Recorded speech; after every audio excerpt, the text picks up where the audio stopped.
আসসালামু আলাইকুম প্রিয় দর্শক, আজকে আপনাদের জন্য ধামাকা একটি ভিডিও নিয়ে আসলাম। তো আগে এই ভিডিওটা দেখেন, তারপর আমি বলতেছি।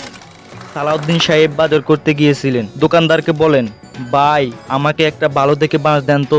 দোকানদার তো খুব অবাক হয়ে বললেন, কি চার ঘর বানাবেন নাকি? সালাউদ্দিন সাহেব, না রে ভাই, জনগণ বলছে আমি নাকি জুলাই সনদ মানি না, তাই বলে আমাকে বাঁশ দেওয়া হবে। সেজন্য ভাবছিলাম আগে বাগে থেকে একটা কিনে রাখি, অন্তত আমাকে যে বাঁশটা দিবে সেই বাঁশটা যেন ভালো কোয়ালিটির হয়।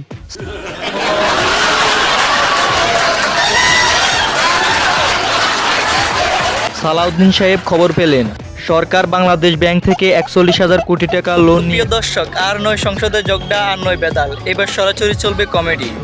তো কমেডির বাসায় যারা যারা একটু ব্যতিক্রম করতেছে তাদেরকে ভরে দিলাম। অবশ্যই আমার এই ফুল ভিডিওটি দেখে আপনারা জানাবেন কীরকম হয়েছে। ফুল ভিডিওর লিঙ্ক আমি আমার এই ভিডিওর কমেন্ট বক্সে দিয়ে দিলাম। আর আপনারা অবশ্যই আমাকে জানাবেন বাসটা আমি কীরকম দিলাম। অনেক কষ্টের পর বানালাম, সবাই অবশ্যই দেখে আসবেন। আর অবশ্যই জানাবেন কমেন্ট বক্সে যে আসলে কীরকম ভরে দিলাম।